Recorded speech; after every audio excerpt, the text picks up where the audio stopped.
Let's do that. James. Patrick. I want to talk about video interviewing because a lot of people have. A lot of people have done video interviews. What are you trying to say? Come on. A lot of people have got opinions on them. Right. Quite strong opinions. But before I do it, I want to tell you about my video interviewing experience Your favourite. from just a few months ago. And it's possible you may have heard this one before, James. I don't know. But about 6 months ago, I was on an interview for a senior job, high stakes, lots of big egos on the call. And at the end of the interview, everyone logged off except me and my candidates, who I happen to know really well. And he stood up and was wearing a pair of boxer shorts. What? Have I told you this What do one? you think you know? After this, How well did you know him? really well. After the video, after we've done this, I'll tell you who it was, and you kind of won't be surprised. I think he did it because he knew Because that. he loved you. I think he knew I'd find it funny, which I kind of did. So video interviewing, or videoing with just top halves. Well, okay, so very quickly, I mean, to state the bleeding obvious, pre-COVID, we didn't do that many video interviews, did we? Oh, really? Although we were doing some, and you know, we did a big job for Skyscanner, super up to the date, cutting edge tech company, lots of remote working going on way before, you know, the whole world started remote working. This was 2019, wasn't it? 2019, yeah. And I was thinking, I remember us talking about it, thinking, you know, can we persuade clients that this is a good idea and we could do video interviews? Think of the money and time we'd save. Yeah, because before then you'd meet every single candidate face to face, and it was very odd if you hadn't. Anyway, here we are. We all know now that we do this all the time. There's no point in going into that. But I think the aspect we really want to concentrate on is, are they actually improving interview processes or not? Because we were talking to our wonderful colleague Kim earlier on today, and she was making the point quite rightly that actually, weirdly, they seem to be prolonging the interview process rather than making it shorter. Right. So they're not replacing anything. They're just adding layers in to a process. And does that make it better? Does that make it more efficient? Discuss. But before we do it, I would say this: a face-to-face, or what is it? My son said IRL. IRL, Dad. Yeah. In real life. Yeah. You probably heard that before. I was like, talking about. But an in real life meeting is even more valuable now than it ever was, because it's much rarer. So you do physically meet someone, it's important. But clients are using video interviews at first and second stage, but they're still often inviting candidates to come in for 1, 2, or even 3 face-to-face stages. Yeah. So what is the video, if you're doing that, what's it replacing? And if you are hiring purely on video interview, is that wise? Well, I don't know. It's a really good question. I think let's turn it around and say, would you interview? You probably just wouldn't interview someone always face to face now. Because apart from anything else, actually you are going to work for them on a screen by screen basis. So you want to have a little bit of that in there, and I think you want to have some in real life. That's a good point, actually. In real life, you know, meeting as well, because they might be shorter than you thought they were. It might be smellier. They might be smellier, but sniff test. But there's so many cues, visual cues, that you don't pick up on a video conference.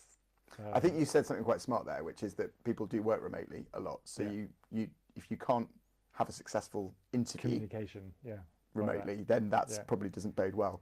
But so it's got to be both. But I think if there are too many stages in the interview process because you've got video and then in real life, I think that's probably maybe a symptom of the fact that the organisation is less sure about what it's doing, or its hiring processes are wrong.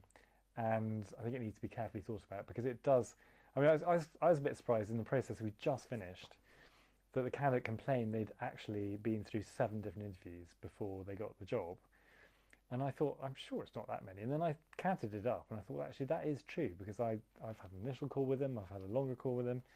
They've then gone through various different people who were remotely working around the globe and all that sort of stuff. But I did sort of, I think it is definitely possible that you just unconsciously end up slipping in too many stages to an interview. Because you can, because of the convenience of it. Because it's so easy to do, yeah. And that that is another point that is really important to make, that when you go for a face-to-face interview and meet someone, it requires a lot of planning. You've got to think about how you're going to get there, your transport, and everything else.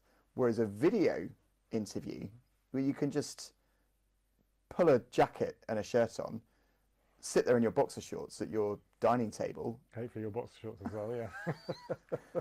And you're in. And I think there is something to be said for the interview performance, the psychological build-up that you get. You really have to think about what you're doing.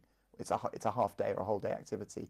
Whereas I think it can be very easy to just join a call and stumble onto an interview. So I think another thing actually is that meeting someone face to face is quite a stressful thing to do for quite a lot of people. If you're an introvert, and if you've met them first of all on video calls, it's quite a nice way of leading into actually meeting someone in real life. Yeah, I mean, look, I'm just going to push back on that one. Introverts don't necessarily struggle more to meet people, but I know what you mean. Yeah. Meet people with. What about turning it around the other way? Would you, as a candidate, want to go and work for someone if you'd only done video calls? God, no. So there you are. That's an interesting perspective on the. So yeah, look, the analogy here is dating. Right?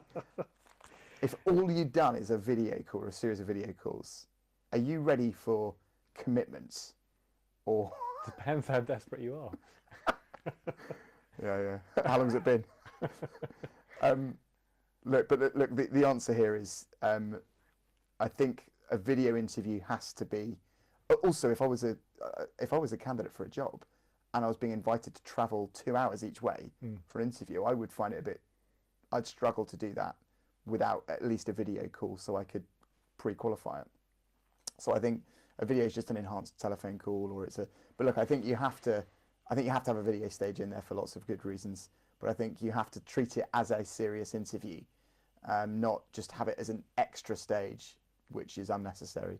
Yeah. So you have to decide what is our interview process, which bits of these are going to be done face to face, which bits of these are going to be done over a video.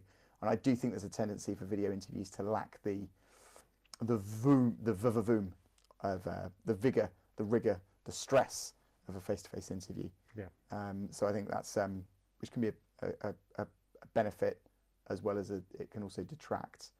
But the candidates, the talent, I would say, I think they would expect a video call to pre-qualify, but endless video calls with lots of different people when you can potentially have multiple people on one. It's the same with having multiple trips to a location. It just starts to look a little bit like you don't know what you're looking for. Yeah. The questions are often replicated. So what about, just going off on a bit of a tangent, should companies be recording an interview on the basis that they can then just show that interview to other people and not have to bother the candidate with asking them the same questions again and again and again and again? We did that. Do you remember we did that 12 years ago? We were interviewing for that CEO role and we videoed all of the kind of third or fourth stage interviews so the whole board could watch the. Well, you quite often video first stage interviews, don't you? So. Yeah, have I recorded? I went through a phase of. Went through a phase of it. Went through a phase of recording. Why did you stop doing that? I don't know. It was really good. So what I'd do is I'd submit a shortlist, and the shortlist would have, a bit of a bio, my insights, the fit with the job, and then it would have about a 6-minute video segment. And what I'd do is I'd interview the candidate over a Zoom call, and I'd say, right, let's just rerun that question because I think that was your best question, and a little bit of coaching. The interview's over, so let's just rerun that one and give them a chance to introduce that particular answer or that particular bit of their CV that I was probing into, and that would be linked into the shortlist. Clients loved it. Why did I stop doing it? I don't know. Maybe you should do that again. Yeah. Yeah, and I think the clients really liked that as well because they felt they could see the candidate before. I think it didn't make any difference to my shortlist. I think I decided it was an unnecessary step, and we'd be better off. Okay, so to conclude, because I think we've sort of got the most out of this already, haven't we? I think so. Obviously, well, they're fairly obvious points, but they're probably worth making. Interviews, I think, nowadays probably have to have both online and in real life. IRL. Don't be conscious that you might be slipping into some weird sort of chain reaction of having endless video calls that just are completely unnecessary. Possibly think about, with the candidate's permission, recording things so that other people in the organisation can have a sort of first taste of what the candidate might be like.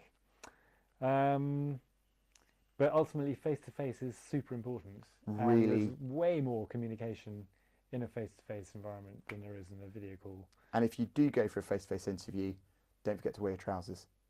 There we go. Crucial points.